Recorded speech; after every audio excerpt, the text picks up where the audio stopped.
Hey guys, welcome back to Paper Highlighter, your reality TV gossip pit stop where the tea is hot, the edits are messy, and the comment sections are absolutely unhinged.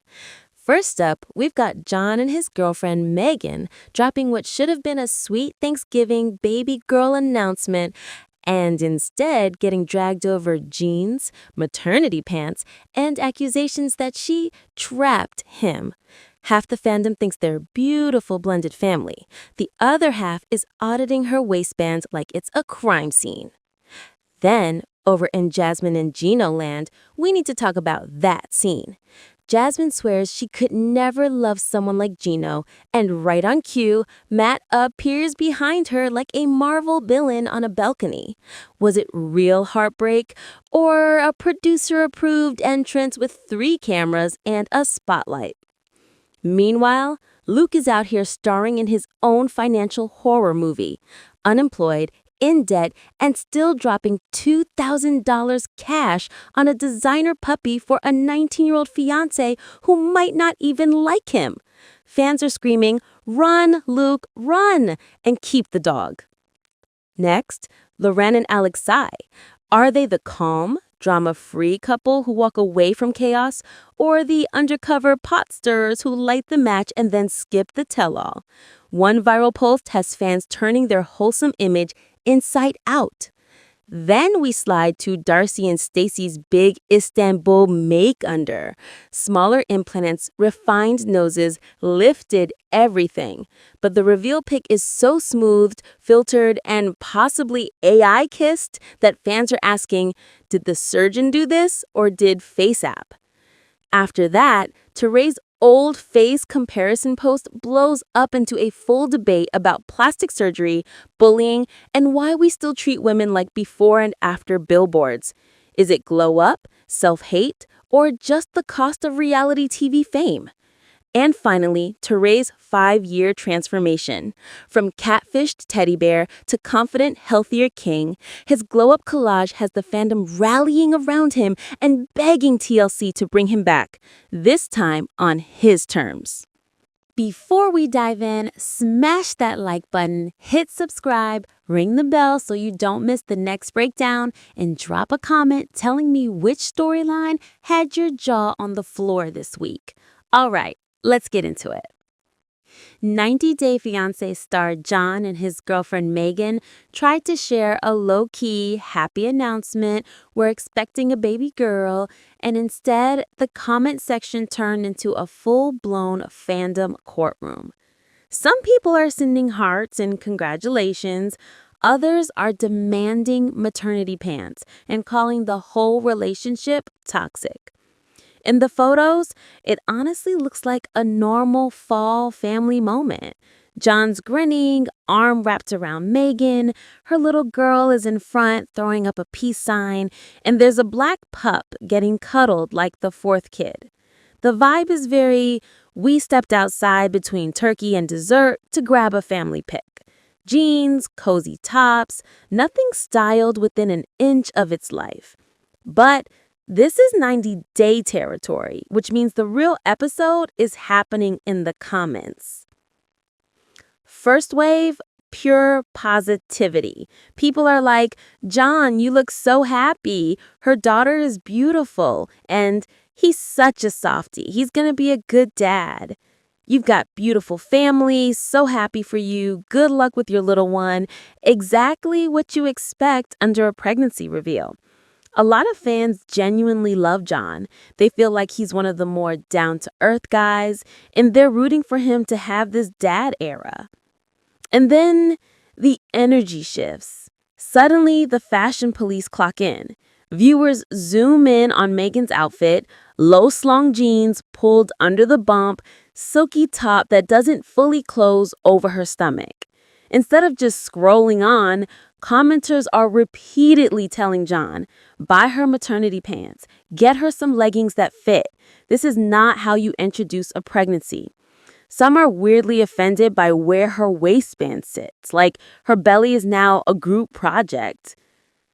From there, the critique slides straight from clothes into character assassination. A few people say they had higher hopes for John. Others imply Meghann trapped him by getting pregnant. You've got comments calling the relationship toxic, accusing her of having major issues, even saying she always looked high on pills. So we've jumped from denim choices to diagnosing their entire dynamic off one backyard photo. But Meghann is not alone out there. Another wave of fans shows up swinging in her defense. Women calling out women for tearing each other down, asking, why do you care what pants she's wearing? Others are like, they're happy, the baby's healthy, that should be the focus. Some point out we don't know her body, her comfort level, or what stage of pregnancy she's in. Maybe those jeans under the bump feel better than anything else right now. Layered on top of all this is classic 90-day confusion. People asking if the photos are old, saying they thought she was pregnant years ago, or that they didn't even realize John and Meghann were still together because they mostly see him with his brother on TV. There's speculation about whose child is whose, and the usual is TLC paying another couple money jokes. Someone even jokes about the hands in the picture looking AI, because at this point, nothing can exist online without an AI conspiracy theory attached. What you really see here is how fast a pregnancy post from a reality star stops being about joy and turns into a mirror for the fandom. One side is projecting hope, seeing a guy they like settling into a family and wanting that happy ending for him. The other side is projecting fear, cynicism, and judgment, convinced he's being used or that her clothes, her body, and her choices are up for public cross-examination. And stuck in the middle is John, just a guy in a backyard looking thrilled about a baby girl who's already causing chaos and she's not even born yet. Don't touch that dial, because if you thought a pair of low-rise jeans could cause drama, wait until you see what happens when producers drop Matt behind Jasmine like a human plot twist. We're heading straight into the "was that scene staged" debate in our next story. Jasmine is mid-rant about how she could never love someone like Gino. And at the exact second she says it, Matt appears behind her like a summoned demon of bad decisions. The timing is so suspicious that the entire fandom is asking the same thing. Was this real emotion or full-on producer choreography? Let's break down what viewers actually saw. Jasmine is front and center, all passion and hand gestures going off about Gino. The music is tense, the night lighting is almost too perfect, very climactic monologue energy. Then, like he's been cued by a stage manager, Matt steps out in the background, arms spread, silhouette backlit. The camera is already locked on him from the perfect angle, like they knew exactly where he'd be. Fans immediately hit pause and rewind. One commenter wrote, "Was that staged? Matt coming out at the exact time Jasmine said she'd never love someone like Gino? Seems staged." Another joked, "You know the producer said, 'Matt, go outside, now.'" Over and over in the comments, staged, staged, staged. And it's not just the timing, it's the logistics. People pointed out there had to be multiple cameras already set up and pointed in the right directions to capture Matt's entrance and everyone's facial reactions. The lighting just happens to catch him perfectly. Meanwhile, we're supposed to believe Gino somehow didn't notice a whole-grown man standing in his direct line of sight. One viewer said, "How else would they have multiple cameras set at perfect angles?" Another added, "He was right in Gino's sightline. Jasmine would have felt someone standing there." Then you layer in Matt's storyline. He's not a random background extra. He's the other guy in Jasmine's love triangle, the one asking for a paternity test, bragging about juggling 8 or 9 women, and then allegedly crying in the car on the way back to the hotel. Fans dragged him for that 8 to 9 women comment, calling it gross and immature. But some still believe he was emotionally blindsided and shoved into a situation the producers knew would explode. So the fandom basically split into 3 camps. Camp 1 says, it's all fake. These viewers think the whole franchise has crossed into scripted territory. You see comments like 100% staged. This was the worst acting in the 90-day universe, and TLC must think we're dumb. For them, this scene is proof the show isn't even pretending to be natural anymore. Camp 2 goes with not scripted, but heavily produced. This group believes the emotions are real, but the setup is manufactured. Maybe producers really did tell Matt, walk out now, stand on the ledge, just listen. One person said they don't give them lines, but they absolutely tell them where to go and what to do. The situations are created. In this version, Matt's tears later are genuine, but the timing was orchestrated for maximum chaos. Camp 3 says, I don't care, it was good TV. These fans fully admit it looked fake and still loved it. Comments like, don't matter, I loved it, and that 100% made the episode, were all over social. They've officially accepted 90 Day as a soap opera with real people, and they're just here for the ride. The bigger conversation, though, it's about how far reality TV can push the line before it snaps. One viewer nailed it. If the show wasn't staged, no one would watch. They have to make it more dramatic, more drama, more viewers, more money. From one coincidental balcony entrance, we're now debating, was Matt truly ambushed in real time, or did he step into his mark knowing they were all about to create the gif of the season? From your seat on the couch, are you more mad that the producers might be faking it, or secretly impressed that they pulled off a scene we're still dissecting frame by frame? And just when you think this franchise can't get more reckless, one cast member turns a broke, unemployed bank account into a $2,000 pet store gamble for love. We're heading straight into Luke's puppy over rent disaster. In the episode, the scene is framed like a fairy tale moment. Luke and his 19-year-old Latina fiancé Madeline walk into a pet store, and you can instantly feel he's desperate to impress her. She spots a tiny designer puppy, cradles it like it's the missing piece of her life, and Luke lights up. He's sweating, nervous, but clearly thinking, this is it. This is how I show her I'm serious. The subtitle might as well be flashing at the bottom of the screen. Broke, unemployed American buys his Latina girlfriend a $2,000 dog. We quickly find out this is not fun money. This is money Luke just got and absolutely needed for real-life basics. Bills, savings, a safety net, actual grown-up responsibilities. Instead, he decides to blow all of it in one go on a puppy, hoping the grand gesture will glue the relationship together. Cut to his confessional, Luke in a blue shirt, looking exhausted and stressed. He admits he's in debt, jobless, and that his life is basically wrecked financially. But he keeps circling back to Madeline, how she makes him feel, how he wants to give her everything, how this dog will make her happy. It's painfully obvious he's not asking, can I afford this? He's asking, will this make her stay? The internet, absolutely rootless. Comments are flooded with urgings of, run, Luke, run, and don't forget the puppy. One viewer calls him the Forrest Gump of reality TV. Another drops the classic, a fool and his money are soon parted, adding, Luke is proving that in real time.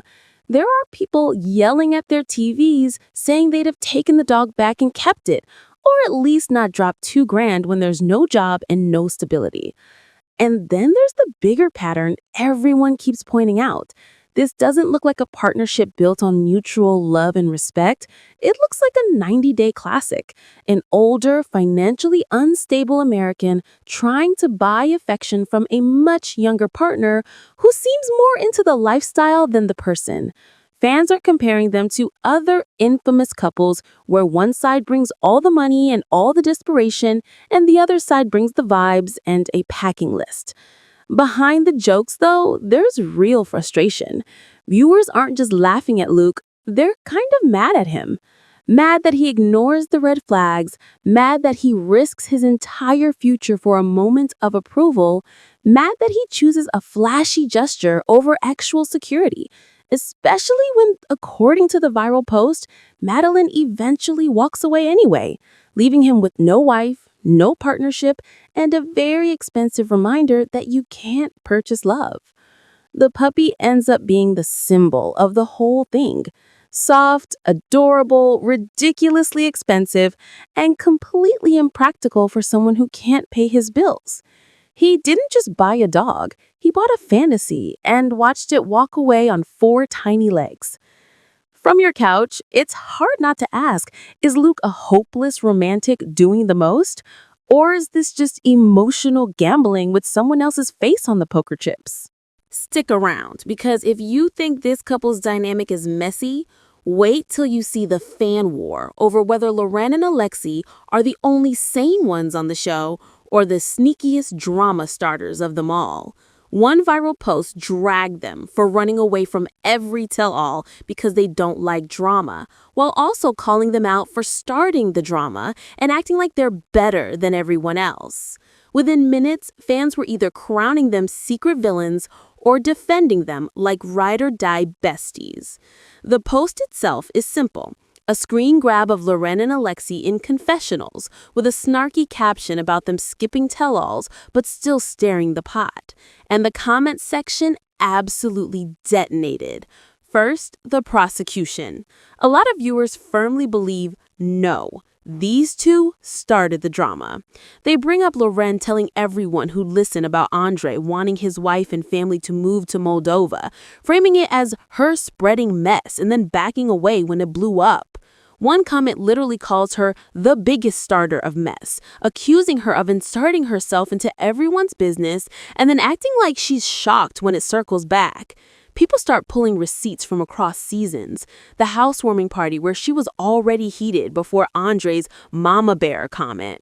The time she weighed in on Yara's situation. The way she'll talk about someone being manipulated financially but not address that person directly.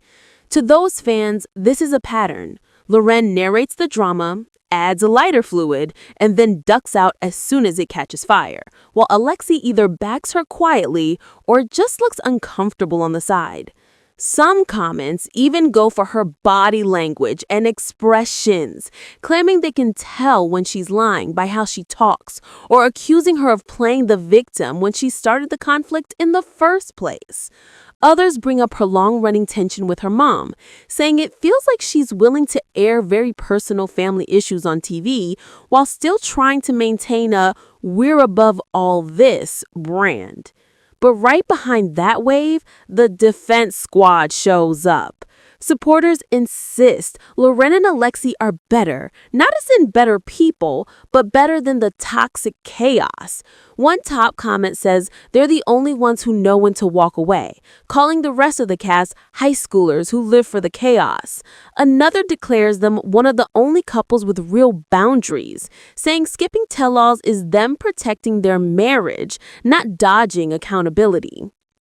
Fans in this camp point to moments like the Andre Noga confrontation, where Loren was one of the only people willing to call him out for how he talked to another woman. For them, that wasn't drama mongering, that was standing up to a bully when everyone else stayed quiet. Alexi gets a ton of love on his own. Multiple commenters say he seems like one of the nicest guys ever on the series, and that he always looks like he'd rather be home with the kids than stuck in yet another fight. Some viewers admit they give Alex a pass because he often looks like he's damage control, not the instigator. And then there's Loren's health and anxiety. Supporters argue that tell-alls are genuinely not good for her mentally or physically. When she exits early or refuses to attend, they see it as self-preservation, not diva behavior. They like that the couple chooses their kids and home life over rehashing the same fights for extra screen time. So, at the end of the day, this whole battle comes down to one big question. If you say you're above the drama, can you still call it out when you see it? One side says that's hypocritical. The other says that's exactly what healthy boundaries look like. And just when you think we've reached peak, who's real, who's filtered, the internet decides Darcey and Stacey's big Istanbul makeover reveal might be more AI glam than actual surgery. Imagine dropping thousands on surgery in Istanbul, only for the internet to say your after picture looks more like an AI avatar than an actual human face. Darcey and Stacey proudly announced their latest makeover is complete. Jaw lifts, back lifts, smaller implants, refined noses, the whole new era package. They post a big reveal photo from a Turkish clinic expecting, "Wow, queens," and instead get roasted for filters, Facetune, and possibly full-on AI glam. In the caption, the twins say their Istanbul journey is wrapped and they're very happy with the results. On paper, it sounds like a make-under. Downsizing implants, refining features, lifting instead of blowing everything up. But the picture they chose? Fans say it looks less like a recovery selfie and more like a hyper-edited promo shot. We're talking zero pores, glass-smooth skin, huge shiny eyes, and brows so dark and sharp they basically have their own zip code. One commenter laughed, "No way is their skin that smooth. Show photos with no filters." Another joked, "No filter is used in this photo," making fun of the idea that this is what they actually look like post-op. A lot of people are genuinely curious about the medical side, asking how long lip filler takes to dissolve, whether the smaller implants and nose work are real, and if this is actually a more natural look underneath all the smoothing. But that curiosity keeps crashing into the same wall. If you're proud of the surgery, why show it off with a filter turned up to 100? Then the comments get harsher. Some say that's not them, or call it cartoon pics. Others low-key accuse them of using AI. People complain they can't tell who's who or that it looks like the same face copy-pasted twice. There are digs about the tattoo-style brows in their 70s and jabs at the real star here isn't the surgeon, it's the editing app. Still, there are fans who say they look 10 years younger, that their lips finally look better, and that if the surgery makes them happy, that's what counts. But the big fracture line is honesty. Viewers feel like you can't sell a surgical glow-up using a heavily filtered photo and call it empowerment. And just when you think the before and after wars can't get any messier, the internet digs up Yara's old face and turns it into a full-blown debate about beauty, bullying, and plastic surgery. Imagine posting an old picture of yourself and watching the internet turn your entire face into a public referendum. That's what just happened to Yara Zaya. A side-by-side of Yara's old face hit Facebook with a tiny caption and a couple emojis. And within hours, fans weren't just comparing photos, they were arguing about beauty standards, plastic surgery, and whether we're allowed to comment on a woman's face at all. In the post, you've got two shots. On the left, pre-surgery Yara, bare face, hair pulled back, harsh lighting, very passport photo meets doctor's office. On the right, darker hair, glam makeup, push-up top, mid-glow-up Yara for the full, polished influencer look we know now. The caption doesn't say before and after, it just says Yara's old face, and that's all it took. Right away, women in the comments start pushing back on the post itself. One top commenter basically says, "I will never understand how women can tear down other women like this." She points out Yara was pretty before, she's pretty now, and millions of women tweak their looks. That doesn't make them open season for public shaming. Another says what they love most about Yara is her personality, that she's funny, blunt, and clearly still battling deep insecurities from being bullied about her looks, even by her own family. Others go practical. Hair and makeup are doing half the work. People note the first pic looks like a bad freeze frame from a video. Weird angle, weird lighting, eyebrows from a totally different era. One fan reminds everyone that most of us have at least one photo where we look like a background extra in our own lives. Then Jovi gets dragged into it. After he joked at the tell-all that Yara is out of my league now, people are revisiting what she looked like when he first met her.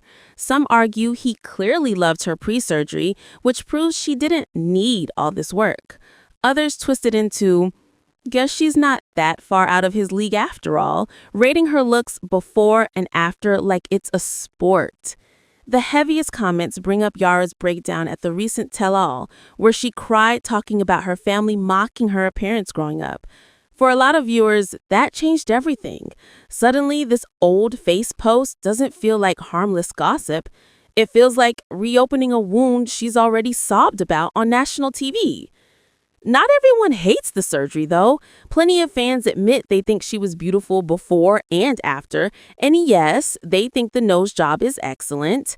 Some say the procedures just refined what was already there and that she still looks like herself.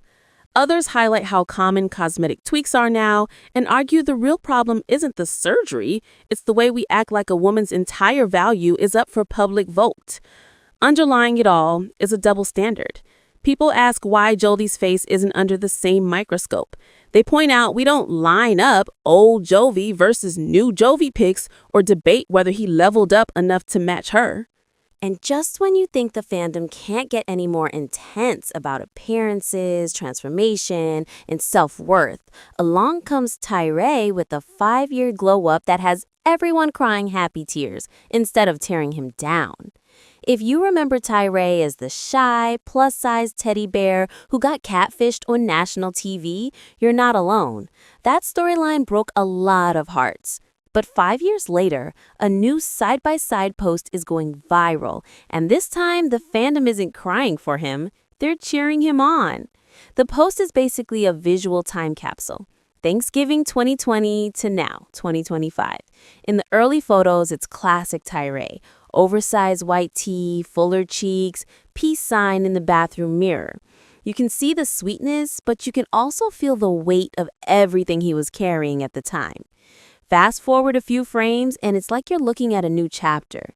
Tyray's in fitted sweaters, clean beard, gold chain, holding his phone up for the mirror selfie. There's a marina shot with sunglasses and sunshine, like a movie poster for My Life Season 2.